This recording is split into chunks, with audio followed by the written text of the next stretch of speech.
warmly welcome. I have now a very gorgeous lady next to me. She's speaking here at the Mallorca Blockchain Days for the first time, but she's visiting us already, I think, for the third time. Thank you for joining us, Naomi. Thank you very much. I love being here. Please give a short introduction about yourself. Oh, okay. I am not a coder. I am a pleb hodler. Okay. I'm just well, in Bitcoin circles, maybe I'm a normie, but for normies, I'm like a hardcore Bitcoiner. Okay.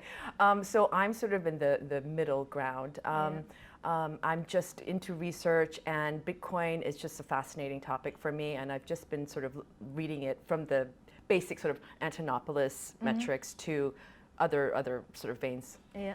All right. Thanks. So your speech will be about cycles.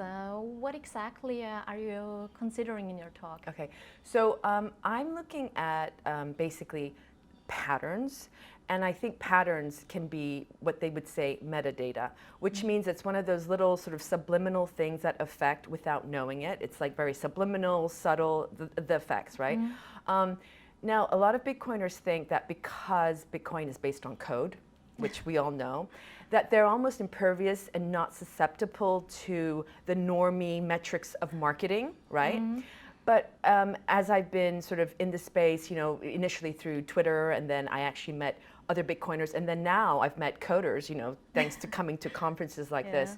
So I've kind of run the gamut, and plus, because I'm not a coder, I understand what it's like for someone who is enthusiastic, and I have the will, but sometimes I don't know how to get on tour, right? You know, do you see my point? Yeah. So I'm trying to bridge it and see what can actually be done, because talking to the coders, I see that they, you know, we all live in our own bubble, and so I'm trying to present some metadata and some pattern theory so that it might be of use to spring back onto the retail market. All right, So you're trying to bridge the coding industry to the real market. Let's put in in my own little way. Okay, so I don't have a company or anything. In your own little, okay.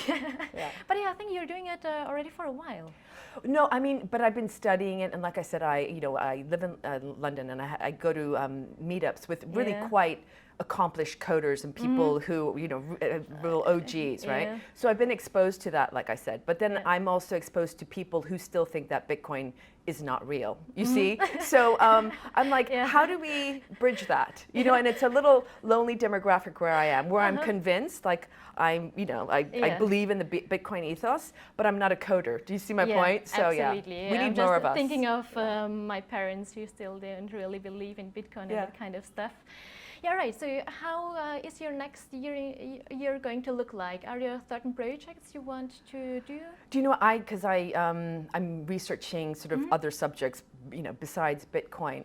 But ultimately, I'm just trying to look at patterns. I know that seems like very basic, but that can be anything. It can be in art, music, politics, science, economics. So yeah, I just do my research. So yeah. Okay. Well, we are looking forward to see you next year in Mallorca Blockchain Days. Since it's not your first time here, since you're coming and coming again, what I really appreciate and what makes us happy. What is your favorite part about Mallorca Blockchain Days? Why are you coming so many times? Why? Do you know what? I call it the 2-for-1. It's like you get an amazing holiday, because, you know, we're in Mallorca, which has, you know, it's always a lovely hotel. The beach is the water, that's a given. But at the same time, you know, instead of being bored by reading a book, I go to the talks, and I've learned so much, not just from the talks, but at breakfast, overhearing a conversation. It's things like that are really kind of priceless, because there's only so much YouTubing you can do. I mean, we say that, and it's probably going to end up on YouTube. But my point is, you know, you can actually ask a question, because in YouTube, for like, you know, first few years, you just listen. Maybe you might say nice talk on YouTube, but that's it, right? And here I've met so many people, and because it's a smaller conference and it's not like Bitcoin Miami, there, you know, there's actually a conversation, and they're patient with you because they see that you're willing to learn. And so actually, I always say this to people, and I always say you have to come, because I personally, and a few of my friends who've come, we've learned so much, and we've really upped our game from coming here. Thank you for this great feedback.